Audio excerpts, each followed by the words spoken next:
I've always thought of my ranch as a sanctuary, a piece of land that carried the weight of my family's history in every fence post, every patch of wild grass swaying in the breeze. My name's Cameron Lowell, and I'm a 40-year-old rancher, proud owner of 450 acres of land that's been in my family for 3 generations. My grandfather carved out this ranch with his own 2 hands. My father expanded it, and now it's mine to protect, to cherish, to pass on one day. Life out here wasn't glamorous, but it was honest. Every morning, I'd wake up before sunrise, sip my coffee on the porch while the sky turned pink over the hills, and plan my day surrounded by the comforting hum of cicadas and the distant lowing of cattle. The ranch sat just beyond the edges of an upscale neighborhood that had sprung up over the last 15 years. A cluster of oversized homes with manicured lawns, wrought iron gates, and a homeowners association that, from what I heard, governed its Duitsibifori. Residents' lives down to the shade of beige, they were allowed to paint their garages. But I never paid them much mind. Their perfectly trimmed hedges and golf carts had nothing to do with my pastures, my barns, my world, or so I thought.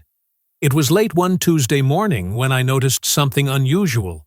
I was out fixing a section of fencing near the old barn, a weathered structure that had stood longer than any of those fancy houses had existed, when I spotted movement out of the corner of my eye. At first, I figured it was just one of my ranch hands checking on the cattle. But as I wiped the sweat from my brow and looked closer, I realized these weren't my people. There were 3 of them, 2 men and a woman, dressed in matching khaki work shirts, each carrying clipboards and what looked like surveying equipment. They were walking along the perimeter of my barn, pointing at things, jotting down notes, snapping photos with tablets. I set down my hammer and approached, my boots crunching over the gravel. "Hey there," I called out, keeping my tone polite but firm. "Can I help you folks?" The woman turned, adjusting her sunglasses as if I'd interrupted something critical. "We're here on behalf of the HOA," she replied matter-of-factly. "Conducting a safety assessment of this structure. It's considered part of the community's shared recreational area." I blinked, stunned into silence for a moment, before a slow laugh bubbled up. "Shared recreational area? This here's my private barn. This land's been in my family since before your neighborhood existed." She gave a tight smile. "It's listed as common space on our maps. We're just here to do our job." My jaw tightened. "Well, your maps are wrong. This is private property. Y'all need to leave." There was a flicker of hesitation between them, a silent exchange of glances, but finally they gathered their equipment and retreated without further argument. I watched them cross back over the fence line toward the neighborhood, feeling a strange knot forming in my stomach. It wasn't just their presence, it was the quiet confidence they carried, as if they genuinely believed they belonged there, as if this was routine. I told myself it was probably a clerical error, some paperwork mix-up. I'd clear it up if they came back. But deep down, something felt off. I'd spent my whole life knowing every inch of this land, every boundary, every fence. And yet, in that moment, standing alone beside my barn, I felt the first twinge of unease, like a storm gathering just over the horizon. I didn't have to wait long before that uneasy feeling turned into something more. Just 2 days later, as I was coming back from checking the south pasture, I spotted them again. Those same workers, plus a couple of new faces. But this time, they weren't just walking around taking notes. They had a small truck pulled up near the barn, unloading tools and equipment. One guy was carrying a power drill, another was setting up a portable workbench, and the woman I'd spoken to before was directing them like she owned the place. Bright orange markings had been sprayed along the barn's exterior walls. Little flags stuck into the ground, outlining a perimeter like they were staking a claim. I parked my truck hard enough to throw dust into the air and climbed out, boots hitting the dirt fast and heavy. "Hey!" I shouted, my voice sharper than I'd intended. "What the hell do y'all think you're doing?" The woman turned, clipboard in hand, a fake pleasantness painted across her face. "Mr. Lowell," she greeted me coolly, like we were old colleagues. "We're beginning preliminary work on the structure. Per the HOA development plan, this building is scheduled for removal to make way for a community recreation area." I stared at her, feeling my blood pressure spike. "Scheduled for removal?" I repeated, dumbfounded. "On whose authority? This is my barn, my land. You can't just show up with drills and tape measures like you own it." She sighed like I was being difficult. "Sir, as I explained before, this land is designated as part of the Oak Ridge Heights Community Common Space. We have the approved plans, the permits, and we're simply following protocol. If you have an issue, I suggest you take it up with the HOA board." My hands balled into fists at my sides. "Oh, I intend to," I growled. "But right now, you're trespassing. Pack up your gear and get off my property, or I'm calling the sheriff." A few of the workers hesitated, exchanging nervous glances. The woman's lips thinned. "We're not leaving. We have a legal right to be here. The HOA has authorized this project." I took a deep breath, forcing myself to stay calm even though my chest felt tight with rage. "You've got exactly 5 minutes," I warned, pulling out my phone. "After that, the law's getting involved." To my surprise, she held her ground a moment longer, then gave a sharp nod to her crew. "We're leaving for today," she announced briskly. "But we'll be back, with the proper documentation." Her words hung in the air like a threat. I watched them load their tools, peel off the orange flags, and drive away, kicking gravel as they went. My heart pounded as I stood there, surveying the barn, the fresh spray paint still glaring against the weathered boards. This wasn't a misunderstanding. This wasn't a paperwork error. They weren't going away quietly. Later that afternoon, as I sat on my porch sipping coffee and replaying the scene in my head, I spotted a familiar SUV creeping down the ranch road. The HOA president herself, Karen Bridgewater, was behind the wheel, sunglasses gleaming, lips pursed in determination. She didn't stop, just slowed enough to glance my way, her gaze cold and calculating, before driving off toward the neighborhood. That look told me everything I needed to know. This wasn't just about a barn. Karen was coming for my land, and I had a feeling the next move wouldn't be subtle. The very next morning, I woke up to the sound of a diesel engine rumbling outside my bedroom window. I threw on my boots and hurried out onto the porch, squinting into the rising sun. Parked just past my front gate was a flatbed truck, its bed loaded with construction fencing, pallets of concrete mix, and stacks of lumber. A man in a hard hat was pacing beside it, clipboard in hand, barking orders into a walkie-talkie. And behind him, another crew had already begun unloading materials near the barn, acting like they had every right in the world to be there. I stormed down the gravel drive, heart hammering. "Stop!" I yelled. "What the hell is going on now?" The man turned, visibly annoyed. "We're setting up the site, sir. HOA gave us the green light. Got the work order right here." He waved a piece of paper like it was gospel. I snatched it from his hand and scanned the header. Sure enough, Oak Ridge Heights Homeowners Association, printed bold at the top, followed by some official-looking jargon about land improvements and public access upgrades. My stomach churned. "This isn't valid," I snapped. "This land's not theirs to order work on. It's mine." He shrugged, clearly just a guy doing his job. "Take it up with them. I'm just following orders." Before I could respond, the whine of tires on gravel drew my attention. That same sleek SUV pulled up, and out stepped Karen Bridgewater herself. dressed like she was heading to a country club luncheon, clipboard tucked under one arm, and a smug little smile tugging at her lips. "Good morning, Mr. Lowell," she called, voice dripping with condescension. "I see the crew's getting a head start. Isn't it exciting? This space has so much potential." I gritted my teeth. "You're trespassing, Karen. And so are they. You're not laying a single board on my land." She lifted her sunglasses onto her head, eyes gleaming. "Cameron, you're making this harder than it needs to be. The community voted.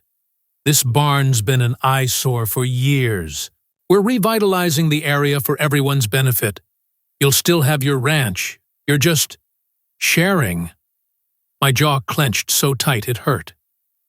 "I'm not sharing what's mine." Karen let out an exaggerated sigh. "The association's records list this as common space. It's all there in black and white. If you have a grievance, file it through the proper channels." But this is happening. Behind her, the workers had resumed setting up fencing around the barn, staking down boundary markers. Watching them made my blood boil. "You think I'm just going to let you steal my land?" I shot back. "You've got another thing coming." Karen's smile widened, but her tone hardened. "You'd be smart to cooperate. Otherwise, things might get complicated." That word hung heavy between us, a threat, thinly veiled beneath polite phrasing. As she turned and walked back to her SUV, I felt a firelight in my chest, hotter than any anger I'd felt before. She wasn't bluffing. She was orchestrating something big, and she had the machinery of the HOA rolling in like a slow, relentless bulldozer. I pulled out my phone, dialing my lawyer as I watched the SUV disappear down the road. "It's happening," I told him, voice low but steady. "Karen's not playing games. We're going to need everything we've got." And for the first time since this madness started, I realized this wasn't just a dispute. It was war. By the end of that week, it became clear that Karen wasn't just an overzealous HOA president sticking her nose where it didn't belong. She was running a full-blown scheme. My lawyer, Jacob, wasted no time. The day after the construction crew showed up, he connected me with a local surveyor, a sharp old-timer named Don, who knew this land like the back of his hand. Don showed up with maps rolled under his arm, boots caked in dust, and a laser pointer clipped to his belt. We spent hours walking the property, staking and marking, confirming every inch of the boundaries that had been set in stone for decades. "Cameron," Don muttered, frowning as he reviewed his notes under the shade of a mesquite. "Your land's solid. The county records are clear. But I'll tell you what, they filed a revised plat with the township office. Looks like it just went through a few weeks ago." That stopped me cold. "A revised plat?" He nodded grimly. "They redrew the subdivision boundary to include this section of your ranch, from the fence line all the way up to the old barn. Got some signatures, too, probably rubber-stamped at a zoning meeting no one even noticed." I felt the weight of his words sink into my chest like a stone. Karen hadn't just made a clerical error. She'd manipulated the very documents that defined where my land ended and theirs began. And she'd done it quietly, under the radar, counting on no one checking until it was too late. Jacob dove into the county records, pulling permits, minutes from HOA meetings, development proposals. What he uncovered made my skin crawl. Karen had already signed a preliminary contract with a private developer. She'd promised them use of my barn and the surrounding acres to build a community retreat center, complete with picnic shelters, a fitness trail, and event space. The project had been pitched at the last HOA meeting as a historic preservation effort, using my family's old barn as the centerpiece. I stared at the scanned documents Jacob emailed me, each line of text making my stomach turn. "She told them it was already approved," I murmured, disbelief bleeding into fury. "She sold them on a fantasy."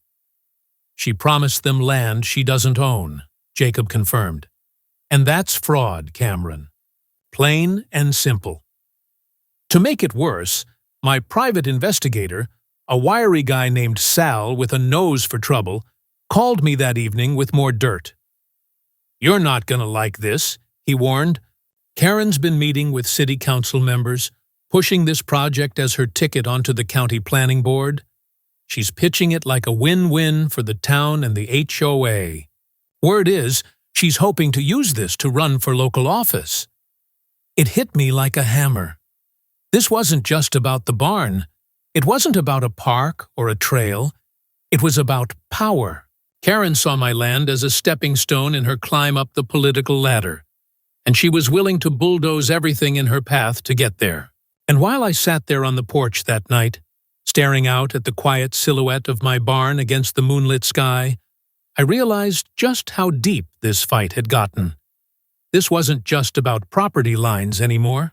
It was about standing up for my family's legacy, for the land my grandfather bled to build, my father fought to keep. Karen thought she could steal it with paperwork and polite smiles. She had no idea who she was messing with. The next morning, I woke up with a clarity I hadn't felt in days. No more reacting.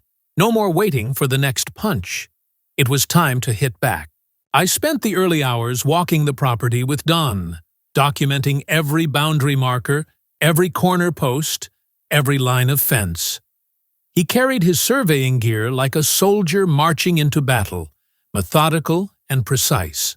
Every measurement he recorded went straight into an official report, notarized and stamped by the county that same afternoon. Jacob wasn't wasting time either. "We're not just going to challenge their plat revision," he told me over the phone, his voice tight with resolve. "We're going to blow their whole scheme wide open." He'd already filed for an emergency injunction to halt any work on my land. If granted, it would stop the construction crew from so much as stepping foot on my property until the matter was settled in court. Meanwhile, Sal kept digging. "Cameron," he said, calling me later that day, "you're gonna love this. The contractor Karen hired, turns out he's not thrilled about being pulled into this mess. He started asking questions after he found out you were contesting the land claim. Guess who just faxed me copies of their correspondence with the HOA?" I sat forward in my chair. "You're kidding." "Nope. Got emails, text messages, and the work order contract. And get this, Karen signed it under the title of Land Management Authority for Oak Ridge Heights, which, as your lawyer pointed out, she legally isn't." My heart pounded as I listened. Every piece of evidence was falling into place like a puzzle snapping together. "Does he know they forged the plat map?" "Oh, he knows now," Sal said, a grin in his voice. "And he's pissed. Told me he's willing to testify if this goes to court. Doesn't want his company liable for building on stolen land." I let out a slow breath, feeling the tide shift. Karen had built her plan on lies, but now the cracks were spreading fast. And I wasn't going to let up. By nightfall, Jacob had drafted the lawsuit. We were going after them on every front: trespassing, property damage, fraud, defamation, and intentional infliction of emotional distress. He added a hefty claim for punitive damages, arguing that Karen's actions weren't just negligent, they were malicious, calculated. I walked the ranch again that evening, flashlight beams sweeping over the barn's weathered boards, the ground still marred by the tracks of the construction crew's tires. I paused by the fence line where they'd hammered in those orange survey flags. One by one, I pulled them out, snapping them in half, tossing the pieces into a pile at my feet. Tomorrow, the papers would be filed. Tomorrow, Karen would get served. And tomorrow, she'd realize she'd pushed the wrong man too far. I stood there under the stars, breathing in the cool night air, feeling the weight of it all, and the determination burning in my chest like a slow, steady flame. This wasn't just defense anymore. This was war on my terms. The The courthouse smelled like old wood and ink, the kind of place where history hung heavy in the air. I sat at the plaintiff's table, my hands folded tight in front of me, staring across the room at Karen Bridgewater. She looked every bit the polished community leader. Pearls at her neck, hair pulled into a sleek bun, a pale blazer that practically glowed under the fluorescent lights. But behind that veneer, I could see the cracks. The way she clutched her legal pad too tightly, the flicker of worry in her eyes every time our lawyer shuffled through another stack of evidence. Jacob stood confidently beside me, his tie a little crooked, but his smile razor-sharp. "Let's give her a show," he whispered as the judge called the court to order. The opening statements were straightforward. Karen's attorney tried to paint her as a well-meaning civic leader, someone merely executing a plan for the betterment of the community.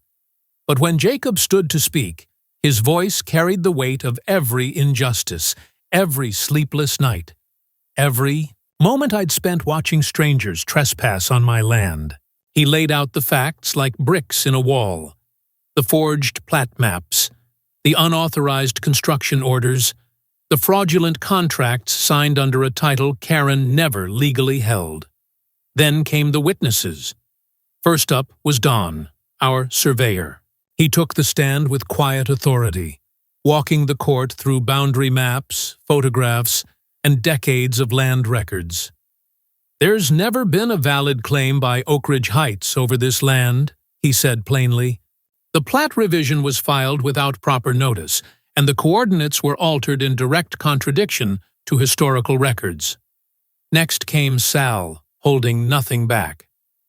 "Karen approached local officials under false pretenses," he testified, pitching this project as a done deal when, in reality, she had no authority over Mr. Lowell's property. She used forged documents to secure votes at HOA meetings and misrepresented the boundaries to contractors and developers. And then, in a twist even I hadn't expected, the contractor himself took the stand. His testimony was the nail in the coffin. "We were told this was approved land," he said grimly. "But after reviewing the title and the real maps, it became clear we'd been misled. If we'd proceeded, we would have been building on private property without consent."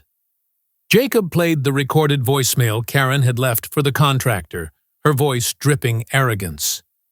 "Don't worry," she'd said. "The farmer's just stubborn. We'll push the paperwork through. He'll come around once the work starts." The courtroom went still. Karen's face flushed deep red. Her lawyer leaned in, whispering furiously. But it was too late. The evidence was a landslide, every piece reinforcing the next. The judge leaned forward, fingers steepled beneath his chin, his gaze piercing. "Ms. Bridgewater," he said, his voice quiet but firm, "you have been found liable for fraud, trespassing, property damage, and intentional misrepresentation. Furthermore, the evidence suggests willful misconduct and abuse of authority." He paused, letting the words hang in the heavy silence. "I am referring this case to the district attorney for potential criminal charges. As for damages, this court awards Mr. Lowell $900,000 in compensation, plus attorney fees and court costs." The gavel came down with a final echoing thud. Karen's composure shattered. Her jaw trembled, eyes wide and glassy. She stood, half-turned as if to flee, but the bailiff was already stepping toward her, hand hovering near his belt. Her lawyer sat frozen, defeated. Jacob leaned toward me with a grin. "Told you we'd bury her." I let out a long breath I hadn't realized I'd been holding, a weight lifting off my chest. It was over. The lies, the intimidation, the smug threats, they'd all crumbled under the bright light of truth. And Karen Bridgewater? She wasn't leaving that courtroom a community leader. She was leaving in handcuffs. The sun was setting over the hills when I finally drove back up the long gravel road to the ranch, the sky painted in streaks of gold and deep violet. For the first time in weeks, my chest felt light, the tension uncoiling like a knot finally undone. As I pulled up beside the barn, I stepped out and stood there for a long moment, watching the shadows stretch across the weathered boards, listening to the quiet hum of crickets rising from the grass. It felt like home again, mine and mine alone. The next day, I hung a new sign on the gate leading to the barn. I'd had it custom-made, bold letters engraved into solid wood. Private property. No trespassing. HOA access prohibited. Below it, smaller but no less firm. Entry without permission will be prosecuted. I stepped back, hands on my hips, and smiled. It wasn't just a warning. It was a declaration. The line had been drawn, and this time, no one was crossing it. Word spread fast through the neighborhood. Karen was no longer president of the HOA. After the verdict, she'd been formally removed by the board, stripped of her title and privileges. And though she'd lawyered up again to try and avoid jail time, the district attorney wasn't cutting her any slack. Fraud, forgery, abuse of authority, it wasn't going to be a slap on the wrist. But what surprised me most wasn't Karen's downfall. It was the quiet support that followed. Neighbors from the edge of Oak Ridge Heights began stopping by over the next few days, some of them folks I'd barely exchanged more than a nod with over the years. They brought pies, casseroles, even a six-pack or two. One older couple handed me a handwritten card that simply read, "Thank you for standing up for what's right." I decided to throw a party that weekend. Nothing fancy, just a big cookout by the barn, plenty of barbecue, cold drinks, and music echoing across the fields. We set up folding tables beneath string lights, the old barn standing proud behind us like a sentinel watching over its land. People came in pickup trucks, on ATVs, even a few daring HOA defectors who'd never set foot past their cul-de-sac fences. As the night wore on, we danced under the stars, laughter filling the cool air. I watched kids chase fireflies across the grass, neighbors swapping stories over paper plates piled with ribs and cornbread. And for the first time since this battle began, I felt something deeper than relief. I felt peace. Later, as the last of the guests packed up and the lanterns burned low, I climbed up to the porch, sipping a final beer as I gazed out over the darkened fields. The barn stood silent in the moonlight, sturdy and unyielding, just like it had for generations. And in that moment, I knew my grandfather would have been proud. My father, too. Karen had tried to steal more than land. She'd tried to steal our legacy, but she hadn't counted on the fight in our blood, the roots that ran deeper than any forged document or rigged vote. Out here, land wasn't just acreage, it was history, it was family, it was home, and tonight, it was safe, forever.